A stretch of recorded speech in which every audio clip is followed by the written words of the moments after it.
As with the rest of the U.S., Clark County's population of 60 plus is growing and projected to almost double by 2030. In preparation for this silver tidal wave, the Board of Clark County Commissioners appointed a 9-member Commission on Aging in June 2012. Recently, we sat down with the chair of the Commission on Aging, Gary Beagle, and Colette Anderson with Clark County Community Planning to hear what steps the county may be taking to improve the community's capacity to support its growing older population. Hello, I'm Jim Demo with Clark County Close-Up. Thank you both for meeting with us. Welcome. Nice Thank to be you. here. Colette, there have been a number of articles and discussions about the growth in the 60-plus population. For those who haven't heard about this issue, can you kind of tell us why is this happening? Well, let's face it. We celebrate every moment of our life, from the first day, the first week, even to the first year. So I'm hoping that we're all getting older, and that's the right way to go. But if you listen to the data crunchers or the demographers, they would tell you that this phenomenon has been going on for many, many years, and it started with the baby boomers. Now, I'm sure most of the audience have heard about baby boomers, and they were the first ones with daycare problems. They were the first ones buying homes. And roughly when's the birth period? It's about 1945 to 1964. It's quite large. It's after World War II. And they've set the bar, so to speak, for everything throughout their entire lifespan. Well, they're starting to retire. But what most people don't realize is that this is a permanent shift, and it's going to continue for years and years. Okay, and what are the projections for Clark County? Clark County, actually, by 2030, at the peak of the first baby boomer wave, is going to reach 1 in 4. Is going to be age 60 or better. Wow, 25%. And that's a huge change. And as we were saying earlier, it's not going to really go away, because right behind the baby boomers are the Generation X, the millennials. So this is a long-term permanent shift. Okay, and that compares nationally with national figures, the 1 and 4? Nationally, it's about the same number. For Washington State, what's really going to change is we don't really have a huge senior population today. We're going to be probably the 11th fastest growing senior population segment in the country. So you're going to see more people here. A good example is in Florida and in the Southwest. Seniors are all over the place. That's where they've chosen to retire. What you're going to see is that makeup here in Clark County. Okay, so we're getting older. We're getting older. Why is that such a concern? I mean, how does that impact local government services? Well, at some point, you're going to need help. No matter how you've prepared, you've put money aside. Maybe it's where you live or how you live. Maybe you need someone to take you someplace. It's that support network is going to change. Okay, so when do these major impacts kind of start to hit? Well, it's already starting. The first year of baby boomers reaching retirement was in 2011. So we have about 17 years till 2030. And that'll be the height of it. It's going to come quick. Okay, all right. Now Gary, in June of 2012, the Board of Commissioners appointed a Commission on Aging.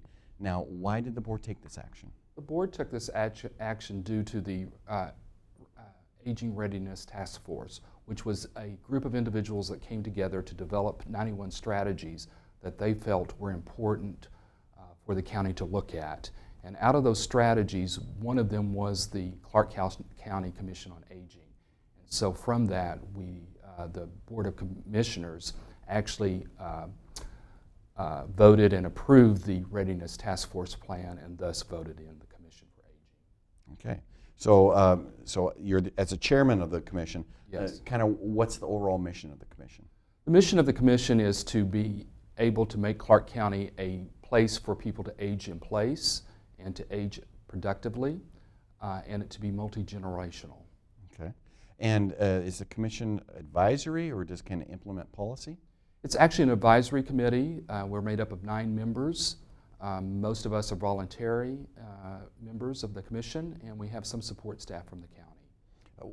The general backgrounds of the commission are varied? Extremely varied.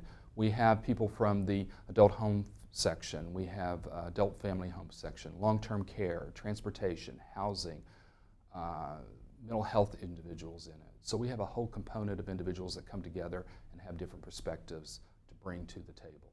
Now, Gary, why did you volunteer for this commission? Well, I think one of the reasons I volunteered is primarily because as we age, we need to have a plan in place in order to do that, and this is the best way in which to approach that aging in place perspective that I think all of us want.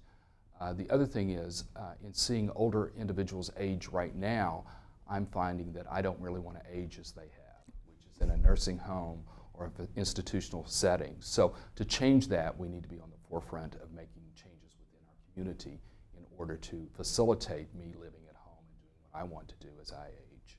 And Gary, what's your background? Well, my background is I'm a professional fiduciary, which means that I am court appointed as a guardian of the person and estate and you do trust services. So I work with older individuals that age all the time, and I see some of the barriers that we have within our community that make it almost impossible to age in place and to age in home. And so that is one of the reasons why, again, I wanted to be part of the commission. Okay. Now, when did the commission begin meeting?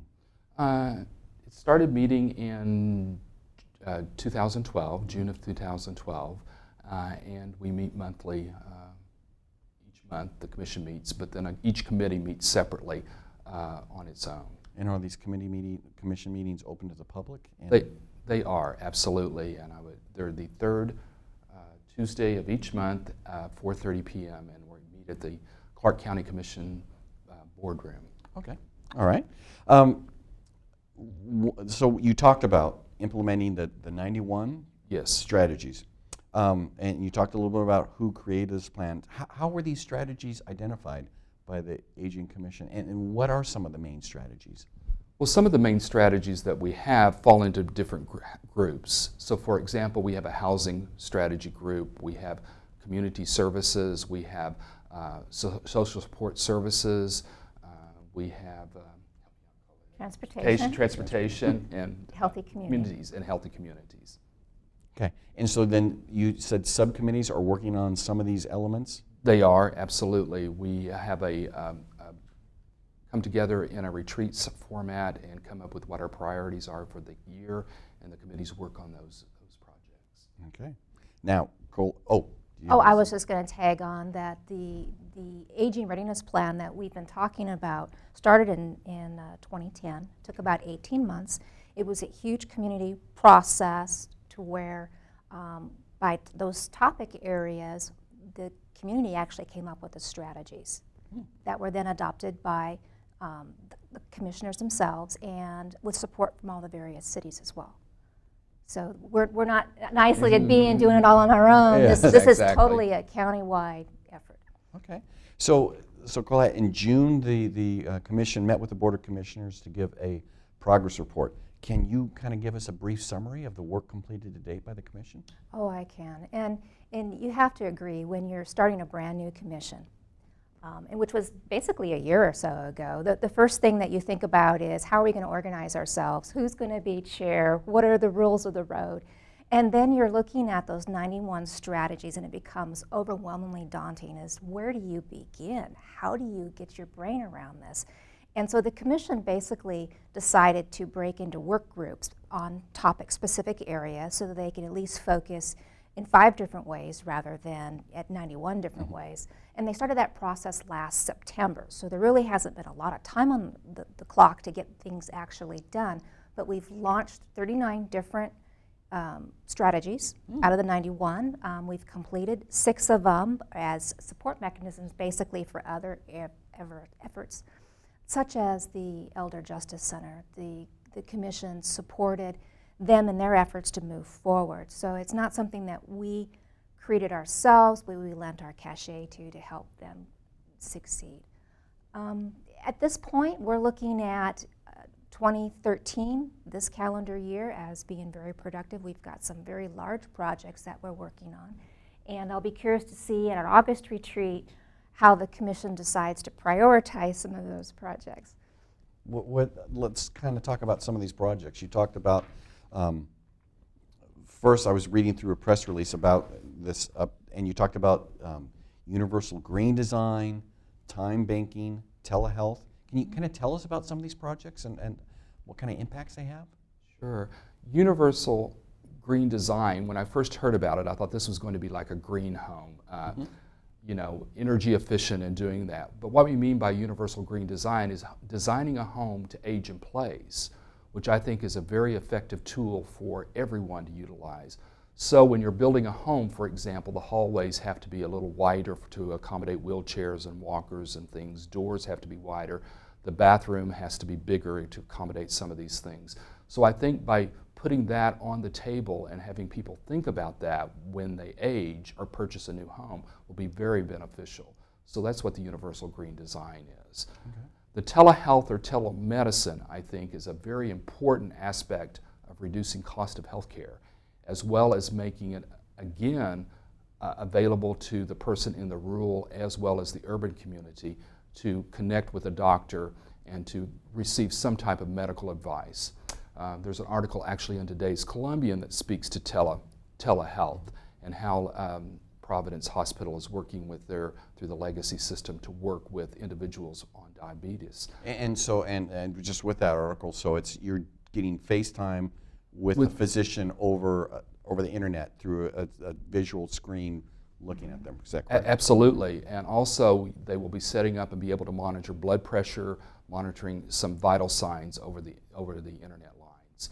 So I think that's kind of important with telehealth, and we're looking forward to that. The other big, we have two other major things we're talking about. One is called time banking. Yeah, what is that? Time banking is time for time, and it's a concept that's been in the United States for several years and been successful. And we find that, for example, if I do something for someone